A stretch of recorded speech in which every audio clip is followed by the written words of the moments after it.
Formula check करें सबने। चलो अब देखो बेटा, आज का जो कंसेप्ट है, टॉपिक है, this is all about electric flux. ठीक, अभी लिखना नहीं है कुछ भी, पहले ध्यान से समझो सारा कुछ। ठीक, इलेक्ट्रिक फ्लक्स के लिए सबसे पहली चीज, surface should be a closed surface. जब कभी भी हम इलेक्ट्रिक फ्लक्स को समझने की बात करेंगे, उसे कैलकुलेट करने की बात करेंगे, तो जो हमारी सरफेस है वो कैसी होनी चाहिए? क्लोज सरफेस होनी चाहिए। अगर ओपन सरफेस है तो हम इलेक्ट्रिक फ्लक्स कभी भी कैलकुलेट नहीं कर सकते। अगर ओपन सरफेस दी भी गई है तो पहले उस ओपन सरफेस की हेल्प से हम किस तरह की सरफेस कंस्ट्रक्ट करेंगे? क्लोज सरफेस बनाएंगे। पहला पॉइंट याद रहेगा। दूसरी चीज, इलेक्ट्रिक फ्लक्स क्या है? It is simply the total number of electric lines of force. भाई मान लो हमारे पास पॉजिटिव चार्ज है, तो पॉजिटिव चार्ज से इलेक्ट्रिक लाइंस ऑफ फोर्स बनती है। कैसे होती है? आउटवर्ड। अगर नेगेटिव चार्ज है तो कैसे होती है? इनवर्ड। तो इसका मतलब हमारे पास क्या एग्जिस्ट कर रही होगी किसी भी चार्ज के लिए? Electric lines of force. तो इलेक्ट्रिक फ्लक्स बेसिकली क्या है? Total number of electric lines of force जो कि कैसे जाएंगी? Crossing out unit area and in the normal direction। तो अगर थ्योरेटिकली हमसे कोई बात करता है कि इलेक्ट्रिक फ्लक्स क्या चीज है, तो हम कैसे डिफाइन करेंगे? तो simply it is the total number of electric lines of force crossing out unit area and in the normal direction. अब हमने ये जो चीज लिखी है यहां पर, इसका मतलब क्या है उसे समझो ध्यान से। भाई मान लीजिए हम लोगों ने एक चार्ज कंसीडर किया which is placed at point O। मैंने कहा कंसीडर किया, तो वो कैसा चार्ज होगा? Test charge. टेस्ट चार्ज का नेचर कैसा होता है? पॉजिटिव। अभी शुरुआत में हमने एक चीज कही कि फ्लक्स हमेशा कैसी सरफेस से होगा? क्या हमारा चार्ज किसी सरफेस के अंदर है? नहीं, अभी तो नॉर्मल रखा हुआ है ना। तो इसका मतलब पहले हम हमारे चार्ज को क्या करेंगे? एनक्लोज करेंगे। अब जब एनक्लोज करोगे तो आपको यह ध्यान रखना पड़ेगा कि जो चार्ज की सिमेट्री है आप उसे एनक्लोज भी सेम सिमेट्री के अंदर ही करें। फॉर एग्जांपल हमने क्या लिया यहां पे? Test charge. सिंपल एक चार्ज, चार्ज की सिमेट्री कैसी होती है? कैसी शेप होती है? स्फेरिकल। इसका मतलब मैं इस चार्ज को एनक्लोज भी किसमें करूंगा? एक स्फेरिकल बॉडी के अंदर। आई बात समझ? मान लो मैंने आपके पास पॉइंट चार्ज, टेस्ट चार्ज ना लिया, मैंने कहा कि मेरे पास एक लीनियर चार्ज है। याद है linear charge? When the charge is distributed over a length, एक वायर पे डिस्ट्रीब्यूट करते थे इस तरीके से कि थिकनेस जो है वो लेंथ के रिस्पेक्ट में क्या हो? नेग्लिजिबल। तो उसे हम क्या कहते थे? कौन सा चार्ज? Linear charge. आया याद? अगर आपको मैंने कहा कि आपके पास लीनियर चार्ज है और इसकी हेल्प से हमें फ्लक्स का कंसेप्ट समझना है, तो जब मैंने आपसे कहा कि लीनियर चार्ज, तो क्या मैंने इसे कहीं एनक्लोज किया? ये तो ओपन एज इट इज रखा है। बट हमें क्या समझना है? फ्लक्स। हमें क्या कैलकुलेट करना है? और फ्लक्स कैलकुलेट करने के लिए that should be enclosed with in what kind of a surface? तो मैं इसे क्लोज सरफेस में एनक्लोज करूंगा। और हमने क्या कहा कि एनक्लोज करने के लिए जो सरफेस हम कंसीडर करेंगे उसकी शेप किसके जैसी होनी चाहिए? गिवन डिस्ट्रीब्यूशन ऑफ चार्ज जैसी। अगर यहां एक सिंगल चार्ज था तो सिंगल चार्ज की शेप कैसी? स्फेयर। तो एनक्लोज किसमें करा? स्फेयर में। अगर मैं यहां बात करता हूं तो ये शेप कैसी? सिलेंडर। तो आप इसे एनक्लोज भी किसमें करोगे? सिलेंडर में। थोड़ा सा आइडिया मिला? पक्का? नाउ सपोज मैं आपसे कहता हूं कि मेरे पास ये एक थिन शीट ऑफ चार्ज है। ठीक है, इस शीट पर मैंने यहां भी चार्ज को डिस्ट्रीब्यूट करा और यहां पे भी। तो ये कैसा चार्ज डिस्ट्रीब्यूशन बना? बताओ। केसेस पढ़े थे ना? हाँ, exactly. This is going to be what? Surface charge. अगर आपको मैंने सरफेस चार्ज डिस्ट्रीब्यूशन दे दिया, एक शीट दे दी जो कि यूनिफॉर्मली चार्ज है। अब फ्लक्स निकालना है, तो फ्लक्स निकालने के लिए कंडीशन क्या है? The distribution of charge must be enclosed with in a close surface. But जो मैंने आपको अभी डिस्ट्रीब्यूशन दिया, क्या वो कहीं एनक्लोज है? तो पहले क्या करोगे? एनक्लोज करोगे। अगर तुम एक शीट को, जैसे अभी मैंने आपको जो शीट दी यहां पे, तो वो रेक्टेंगुलर शीट थी। अगर उस रेक्टेंगुलर शीट को आप एनक्लोज करते हो तो किस तरह का अरेंजमेंट बनेगा? Will be a cuboid. अगर स्क्वायर शीट है तो क्या बन जाएगा? क्यूब। और अगर रेक्टेंगुलर शीट है तो क्या बन जाएगा? कंसेप्ट समझ आया या नहीं? पक्का? तो सबसे पहली चीज, सबसे पहला पॉइंट हमें क्या ध्यान रखना है कि जो भी गिवन डिस्ट्रीब्यूशन ऑफ चार्ज होगा आप उसे एनक्लोज करोगे बिल्कुल ठीक उसी तरह की सिमेट्री के अंदर। समझ आई बात? चलें आगे। अब मैंने ये चार्ज कंसीडर किया और इस चार्ज को किसमें एनक्लोज कर लिया? एक स्फेरिकल शेल में।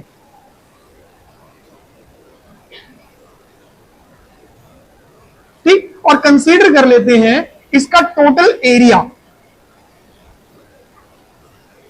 टोटल एरिया बोले तो कौन सा एरिया बेटू? Total surface area is A. Procedure समझना ध्यान से, क्योंकि यही स्टेप फॉलो करने हैं तुम्हें क्वेश्चंस करने के लिए। तो जैसे ही हम लोगों ने अपने गिवन डिस्ट्रीब्यूशन ऑफ चार्ज को एनक्लोज कर लिया एक पर्टिकुलर एरिया के अंदर, now we will consider the small area over the surface. उस सरफेस का हम कैसा एरिया कंसीडर करेंगे? छोटा area. And that small area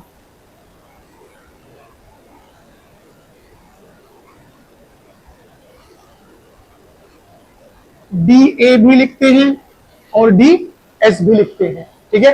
will be basically known as what? Unit area. उसी को हम क्या बोलेंगे वहां पे? Unit area. अब सबसे पहले गिवन डिस्ट्रीब्यूशन ऑफ चार्ज को एनक्लोज करा।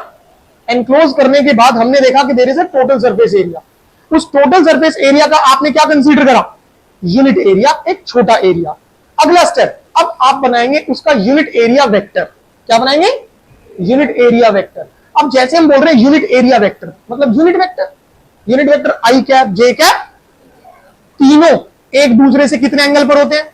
90 डिग्री पर। तो ध्यान रखना है, जब कभी भी आप इस छोटे से एरिया का यूनिट एरिया वेक्टर बनाओगे तो वो उस सरफेस से हमेशा कितने एंगल पर रहेगा? 90 डिग्री पर। स्टेप समझ आए? Let's recall it again. सबसे पहले चार्ज को एनक्लोज करना है सेम सिमेट्री में। जब आप सेम सिमेट्री के अंदर उसे एनक्लोज कर दोगे तो आपको क्या एहसास होगा? वहां पे there is an surface area. उस टोटल सरफेस एरिया का आप क्या लेंगे? Small area, unit area. फिर उस यूनिट एरिया का क्या बनाएंगे? यूनिट एरिया वेक्टर, जो कि हमेशा सरफेस से कितने एंगल पर होगा? 90 डिग्री पर। कोई doubt? Now number of field lines crossing out unit area in the normal direction. अब इस चीज को यहां समझते हैं ध्यान से। भाई हमारा गिवन चार्ज का नेचर क्या है? पॉजिटिव। पॉजिटिव चार्ज से फील्ड लाइंस कैसे निकलती हैं? आउटवर्ड। तो ये फील्ड लाइंस अगर देखी जाए बेटा इस तरीके से पूरे के पूरे एरिया को क्रॉस कर रही होगी, बट हमें इस बात से कोई मतलब, हमें सिर्फ और सिर्फ वो फील्ड लाइन देखनी है जो कहां से क्रॉस आउट कर रही हो? इस यूनिट एरिया से, और वो भी कैसे? 90 डिग्री पे, नॉर्मल डायरेक्शन में। सो सिंपली जितनी भी फील्ड लाइन इस यूनिट एरिया से होते हुए जाएंगी और वो भी कितने एंगल पर? 90 डिग्री पर, उन नंबर ऑफ फील्ड लाइंस को हम क्या कहेंगे? Electric flux. आई बात समझ में या नहीं? पक्का क्लियर हुआ? श्योर? तो जो हमने यहां लिखा कि what is electric flux, that is the total number of electric lines of force crossing out unit area in the normal direction. उसका मतलब समझ आया? पक्की बात है? श्योर? अब एक चीज आप गौर से देखिए और मुझे बताएं, जब आप ये एक सिंपल डायग्राम बना लोगे तो जो इलेक्ट्रिक लाइन ऑफ फोर्स होगी और जो एरिया वेक्टर होगा उनके बीच का एंगल कितना बनेगा? 0 डिग्री। हाँ या ना? भाई suppose this is we have the surface area और ये रहा इसका एरिया वेक्टर आप लोगों की तरफ। अब फ्लक्स के लिए जो electric lines of force cross out करेगी वो इस एरिया से कैसे जाएंगी, नॉर्मल डायरेक्शन में। तो एरिया वेक्टर और इलेक्ट्रिक लाइन ऑफ फोर्स दोनों की डायरेक्शन क्या होंगी, सेम। तो बाय डिफॉल्ट जो electric field and area vector रहेगा, इन दोनों के बीच का एंगल कितना बन जाएगा, 0 डिग्री। हाँ या ना, बेसिक समझ आया। चले आगे थोड़ा सा। अब ये तो थ्योरेटिकल बात हो गई। मैथमेटिकली जब हम लिखते हैं बेटा इसको, mathematically the electric flux is written as, इसको हम किस तरीके से लिखेंगे, closed surface integral of electric field intensity. भाई किस तरह का इंटीग्रल है, क्लोज सरफेस इंटीग्रल है, किसका, इलेक्ट्रिक फील्ड इंटेंसिटी का। अब किस तरीके से लिखना है समझो ध्यान से, क्लोज्ड सरफेस इंटीग्रल, और वो भी किसका, इलेक्ट्रिक फील्ड इंटेंसिटी का, ध्यान रहेगा। अब इसको प्रॉपर तरीके से कैसे समझना है, देखो ध्यान से। आपने क्लोज सरफेस के अंदर एक टेस्ट चार्ज लिया था, ठीक है, ये आपने लिया स्मॉल एरिया, और इस स्मॉल एरिया डीए का ये बनाया आपने यूनिट एरिया वेक्टर। क्या इलेक्ट्रिक फील्ड लाइन सिर्फ इसी डायरेक्शन में जा रही होगी, वो तो थ्रू आउट निकलेगी। मान लो मैंने ये इलेक्ट्रिक फील्ड लाइन कंसीडर करी, और अगर देखा जाए तो ये इलेक्ट्रिक फील्ड लाइन जो है वो यहां से कितने एंगल पर जा रही है, थीटा पर। हमने इसके दो कंपोनेंट्स बनाए, ये बना ई कॉस थीटा, और यहां से ये बना बेटा ई साइन थीटा, हाँ है ना। अभी हम लोगों ने पीछे चेक किया कि इलेक्ट्रिक फील्ड और एरिया वेक्टर दोनों के बीच में एंगल कितना बनेगा, 0। So now check it out. आप यहां इस डायग्राम के अंदर इलेक्ट्रिक फील्ड का कौन सा कंपोनेंट लोगे, will it be E cos theta और E sine theta, E cos theta, हाँ है ना, क्योंकि E cos theta is in the direction of area vector, हाँ है ना। इसका मतलब जब हम लोग फ्लक्स के लिए लिख रहे होंगे तो हम क्या लिखेंगे, इलेक्ट्रिक फील्ड इंटू एरिया, हाँ है ना। अब देखो ध्यान से, तो जब सिस्टमैटिक तरीके से लिखा जाएगा तो क्या करा आपने, इलेक्ट्रिक फील्ड इंटू एरिया। अभी ये छोटा एरिया है, टोटल एरिया निकालने के लिए आप क्या करोगे, इंटीग्रेट। तो आपने यहां क्या लगाया, इंटीग्रल। और कैसी सरफेस है, is it an open surface और अ क्लोज सरफेस, तो इंटीग्रल के ऊपर आपने क्या लगाया, सर्कल। और ये क्या इंडिकेट कर रहा है, क्लोज्ड सरफेस इंटीग्रल, ध्यान रहेगा। अब इस चीज को जरा यहां लेकर के चलते हैं, पहले इसको कंप्लीट कर देते हैं। तो flux will be E D A cos theta.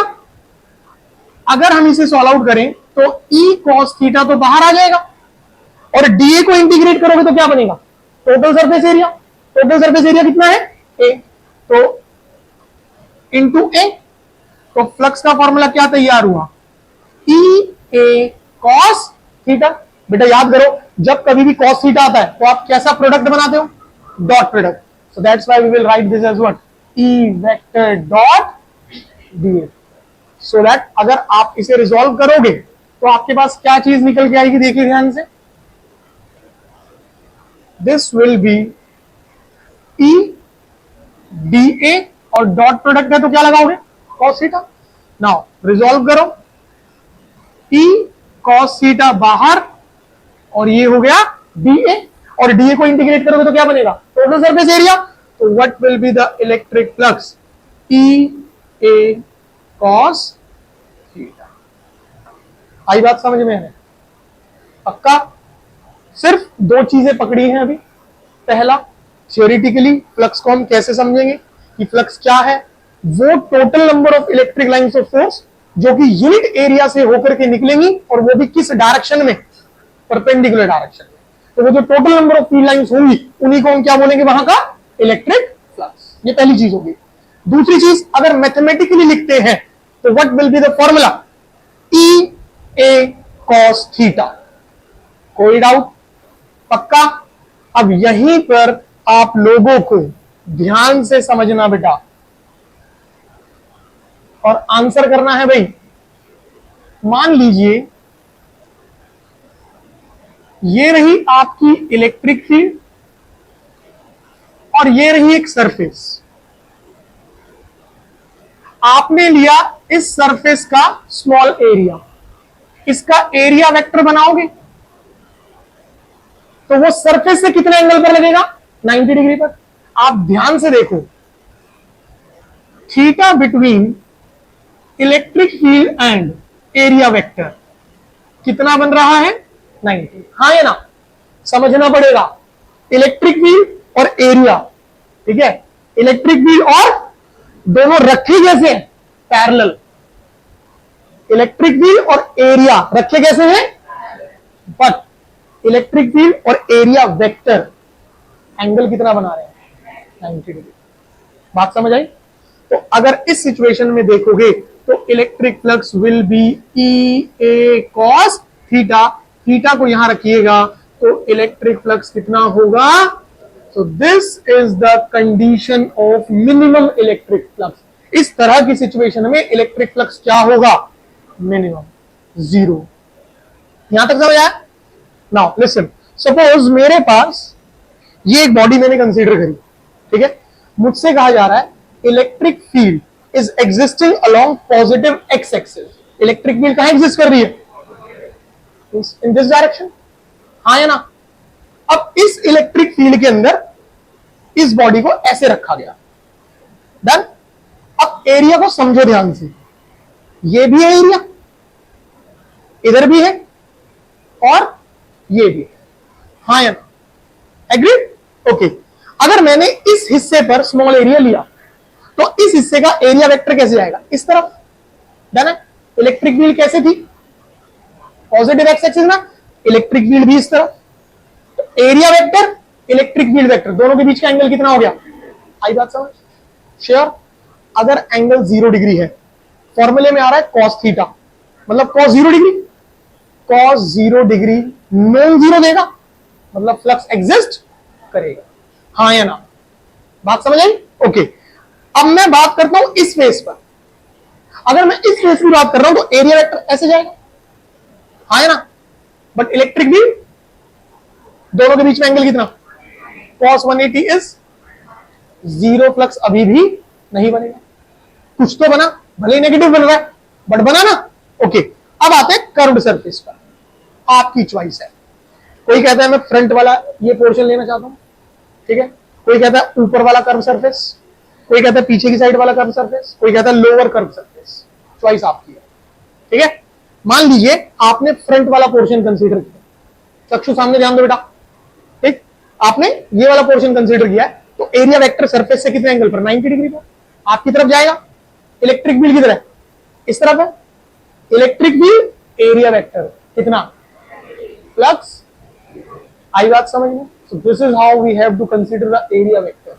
अब ये प्रॉपर क्वेश्चन देखेंगे और अच्छे से क्लियर करने के लिए। ये वाला पॉइंट समझ आया? श्योर? ओके। नाउ सी, हमारे पास अगर ये रही electric field and now the surface is placed like this.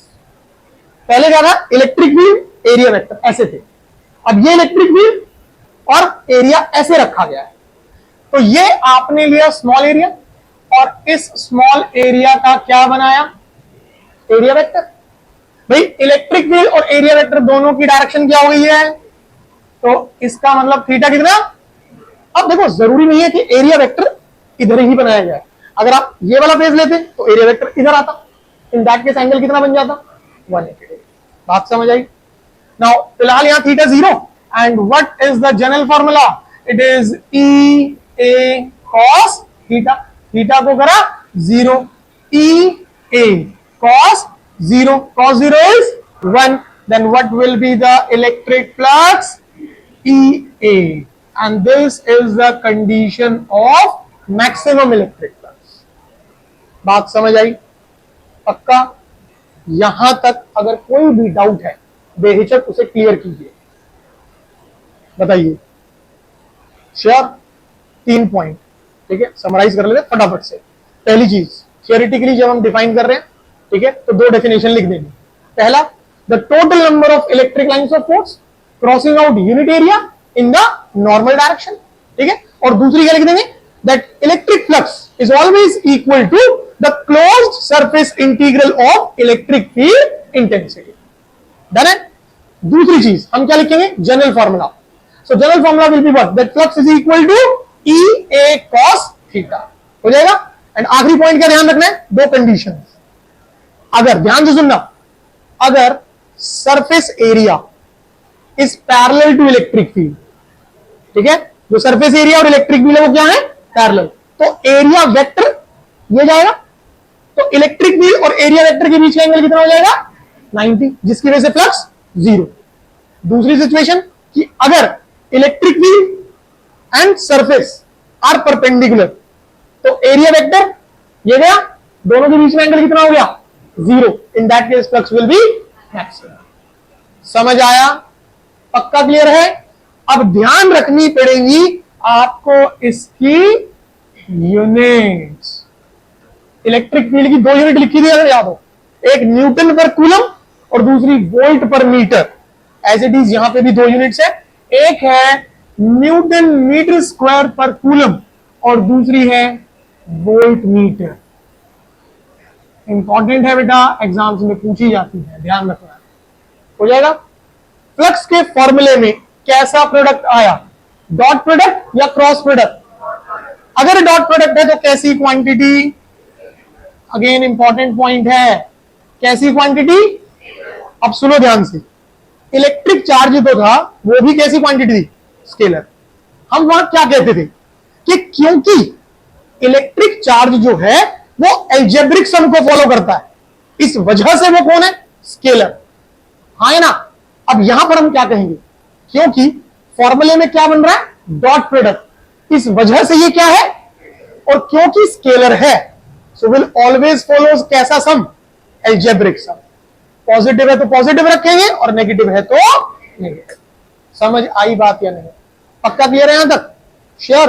अब ये तो हमने देखा सिर्फ बेसिक पॉइंट, फॉर्मूला क्या है, डेफिनेशन क्या है, सिचुएशन किस तरीके से रहेगी, ठीक है, मतलब एंगल कैसे देखना है, ठीक, फिर उसकी यूनिट्स क्या है और नेचर क्या है, वेदर स्केलर और वेक्टर। अब हम सीखते हैं कि इस पूरे कंसेप्ट को हम इंप्लीमेंट कैसे करेंगे, ठीक है। 3 नंबर की गेम है, बहुत ध्यान से समझना और इसको, ठीक। जहां दिक्कत हो तुरंत रोको एकदम से, ये नहीं कि पूरी प्रॉब्लम खत्म होगी उसके बाद आप खड़े कर रहे हैं, एक बार और हो जाए मजा आ जाएगा, वो नहीं, तुरंत रोकना है, ठीक है। देखो अक्षित क्लियर बेटा? यहां तक हम लोगों से क्वेश्चन के अंदर कहा गया that electric field is EX I cap newton per coulomb, ठीक है, and as length of Q is available as A। Done. और एक फिगर दिया गया है हम लोगों को कुछ इस तरीके से करके बिटू,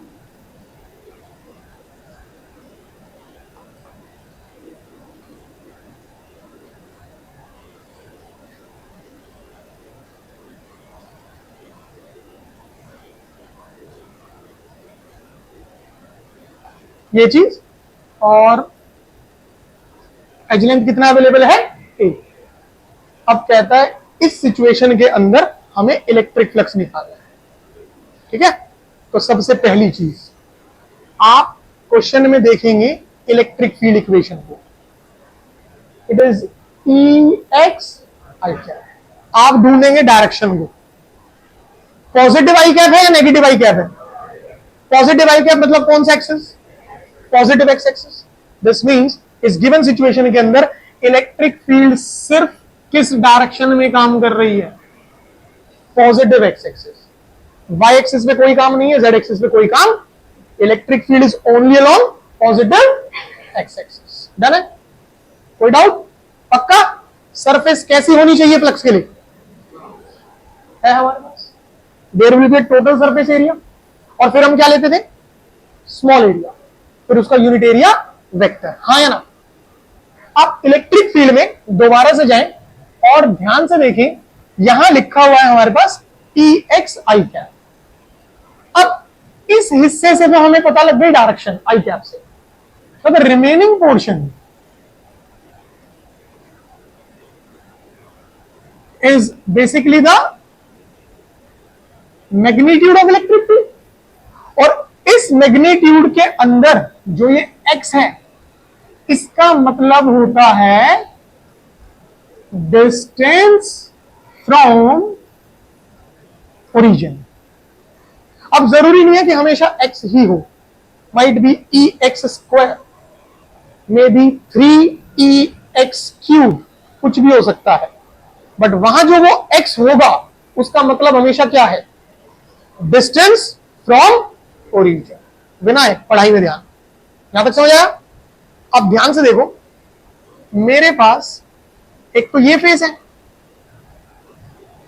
लेफ्ट फेस, और मेरे पास एक ये फेस है राइट फेस। पहले इनको देखता हूं। नाउ सी, अगर मेरा